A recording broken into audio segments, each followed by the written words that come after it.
Hello and welcome. Today I'd like to share with you a touching story from the time of the Buddha. A tale that teaches patience, mindfulness, and the danger of suspicion. This is the story of vulnerable Tisatera, a peaceful monk, and a misunderstanding that unfolded in the household of a loyal jeweler.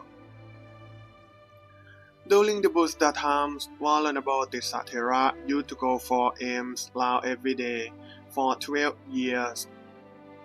He received food from the household of a man known as the loyal jeweler, a craftsman who supplied gems for the king. One day, while preparing meats to offer as alms, the jeweler received a loyal command. The king has sent a precious gem to be polite and return quickly. With bloody hands, the jeweler placed the gem on a wooden board and went to wash up. While no one was watching, the plate cleanse that lived in the house came by. He saw the blood stain on the board and mistook the gem for food. In a blink of an eye, the cleanse swallowed the jewel and flew away. Only one person saw the whole thing, vulnerable Tisatera, who sits quickly nearby with a calm and mindful person. When the jeweler returned and noticed the gem was missing, he panicked. He asked his wife, his son, and his daughter, but no one knew where the gem has gone. Then he looked toward vulnerable Tisa, and suspicion glowed in his heart. The jeweler turned to his wife in frustration. Do you think the monk might have taken it?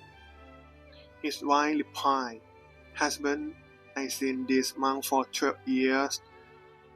He is pure and virtuous.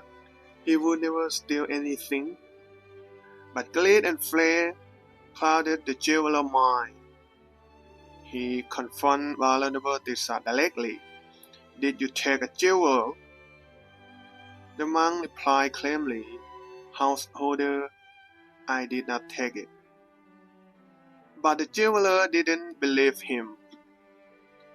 In his anger, he took a rope and thinly tied it around the monk's head, twisting it with a stock until blood flowed from the monk's ears, nose, and head.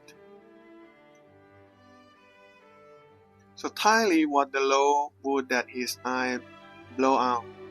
The monk collapsed to the ground in pain, yet he remained silent.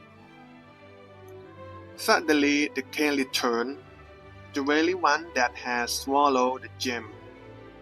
It flowed down, smelling the blood. In his length the jeweler clicked the crane. It died instantly. The monk, barely conscious, spoke softly. Householder, loosen the loaf. Then looked at that crane. The jeweler did as told.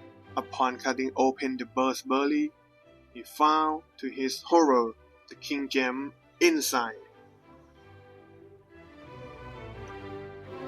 The jeweler fell to his knees, trembling with guilt.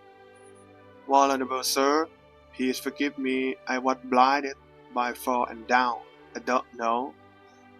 But vulnerable Tisa, despite his pain and injury, replied peacefully, There is no fault of yours, householder. There is no fault of mine either. The blame lies only with samsara, the endless cycle of suffering. From that onward, vulnerable Tisatera makes a vow.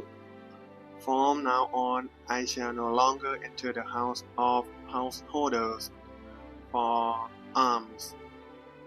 If I am able, I will stand at the door, but not step inside again. For the pain I endured come from entering the house. This story teaches us many valuable lessons: the power of mindfulness and claim, even when falsely accused. How suspicion can arise from ignorance and lead to clearly.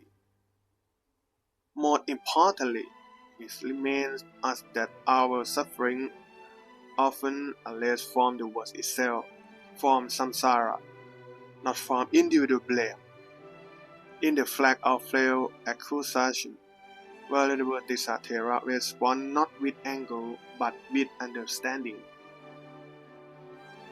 If this story moves you, please consider linking, sharing, and subscribe to the channel. Let us reflect more deeply on the power of patience, compassion, and awareness.